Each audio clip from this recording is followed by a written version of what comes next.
सोचिए आप एनआरआई हैं, सालों से बाहर काम कर रहे हैं और अब इंडिया में घर खरीदना चाहते हैं। तो ऐसे में क्या होता है कि पहला सवाल तो यही आता है कि भाई लोन मिलेगा भी या फिर नहीं मिलेगा, कौन सा बैंक आपको लोन देगा, कौन सा लोन मिलेगा और ईएमआई कैसे भरनी होगी। आता है ना, ये तमाम सवाल हर किसी के मन में आते हैं जिसे घर खरीदना होता है। लेकिन इन सवालों के आंसर मिलना थोड़ा मुश्किल होता है और कई बार आप इन सवालों के आंसर ढूंढ भी नहीं पाते हैं। तो बस हमने सोचा कि हम आपको अपनी वीडियो के जरिए सारे क्वेश्चंस का आंसर दे दें और आसान भाषा में समझा दें कि भाई एनआरआई लोन्स कैसे मिलते हैं इंडिया में, कौन एलिजिबल होता है, क्या डॉक्यूमेंट्स चाहिए होते हैं, इंटरेस्ट रेट कितना है और सबसे इंपॉर्टेंट बात है कि भाई किन चीज़ों का ध्यान रखना होता है।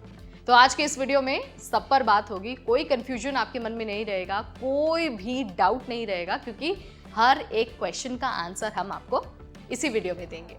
नमस्कार, मैं हूं नेहा आपके साथ और आप देखना शुरू कर चुके हैं एनबीटी टेक हेड। तो भाई सबसे पहले ना अपने जो बेसिक्स है ना उनको क्लियर कर लेते हैं। तो देखिए, जाहिर सी बात है, आपको पता ही है एनआरआई को इंडिया में लोन मिल जाता है। लोन लेना थोड़ा सा लंबा प्रोसेस ज़रूर होता है क्योंकि बैंक्स जो है वो एक्स्ट्रा वेरिफिकेशन करते हैं। रीपेमेंट सिर्फ एनआरई या फिर एनआरओ अकाउंट से करना पड़ता है, कैश या फिर किसी और के अकाउंट से आप पेमेंट नहीं कर सकते हैं। मतलब बाहर कमाओ और इंडिया में लीगल तरीके से लोन लेकर प्रॉपर्टी या फिर आप इन्वेस्टमेंट कर सकते हैं, बिल्कुल पॉसिबल है, आपको कोई नहीं रोकने वाला। तो बेसिक्स क्लियर हो गए। अब यहाँ पर सबसे इंपॉर्टेंट क्वेश्चन का आपको आंसर दे देते हैं कि भाई कौन से लोन्स आपको मिलेंगे। तो देखिए, सबसे पहला जो लोन है वो है होम लोन। ये सबसे ज्यादा डिमांड वाला लोन होता है। फ्लैट, हाउस या फिर प्लॉट अगर आपको खरीदना है तो आप होम लोन के लिए अप्लाई कर सकते हैं। दूसरा है एजुकेशन लोन, यानी अगर आपका बच्चा इंडिया में पढ़ाई कर रहा है तो आप एजुकेशन लोन ले सकते हैं। कार लोन भी ले सकते हैं। इंडिया में व्हीकल खरीदने के लिए आपको ये लोन मिल जाएगा। इसके अलावा पर्सनल लोन का भी ऑप्शन आपके लिए है। ये थोड़ा सा टफ ज़रूर है, लेकिन आपको जो रेप्यूटेड बैंक्स है ना वो आपको पर्सनल लोन दे सकते हैं। लेकिन ध्यान ये रखना है कि एग्रीकल्चर लैंड पर लोन एनआरआई को नहीं मिलेगा, ये लॉ से रेस्ट्रिक्टेड है। और आई थिंक मैं आपको कितनी बार बता भी चुकी हूँ कि आप भाई जो खेती वाली ज़मीन है, जो कृषि की ज़मीन है, आप उसे नहीं खरीद सकते अनटिल अनलेस आपको इनहेरिट हुई है, यानी कि आपके दादा परदादा, यानी कि जो आपको जो कहते हैं ना कि पुश्तैनी ज़मीन है वो आप रख सकते हैं, लेकिन खरीद नहीं सकते हैं पैसा देकर। ठीक, अब आता है पेपर वर्क यानी कि डॉक्यूमेंट्स। ये जो सेक्शन है ना पेपर वर्क वाला, ये असली गेम चेंजर होता है, क्योंकि अगर एक भी डॉक्यूमेंट कम हुए तो आपको लोन नहीं मिलने वाला है। ठीक, अगर हम डॉक्यूमेंट्स की बात करते हैं तो सबसे पहले बैंक्स आपसे वैलिड पासपोर्ट मांगते हैं और आपका जो वैलिड वीज़ा है वो मांगेंगे। इसके अलावा जो आपका ओवरसीज एड्रेस प्रूफ है वो मांगेंगे और साथ ही जो आपका इंडियन एड्रेस प्रूफ है वो भी आपसे मांगा जाएगा।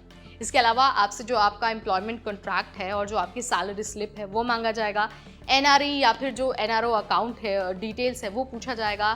पीओए यानी कि जो पावर ऑफ अटॉर्नी है ये भी आपसे पूछा जाएगा। अब भाई पीओए इसीलिए ज़रूरी है क्योंकि हर बार लोन प्रोसेस के लिए इंडिया आना प्रैक्टिकली पॉसिबल नहीं है, इसीलिए बैंक चाहता है कि इंडिया में कोई ट्रस्टेड व्यक्ति आपकी तरफ से साइन करे और पूरा का पूरा जो पेपर वर्क है वो हैंडल करे।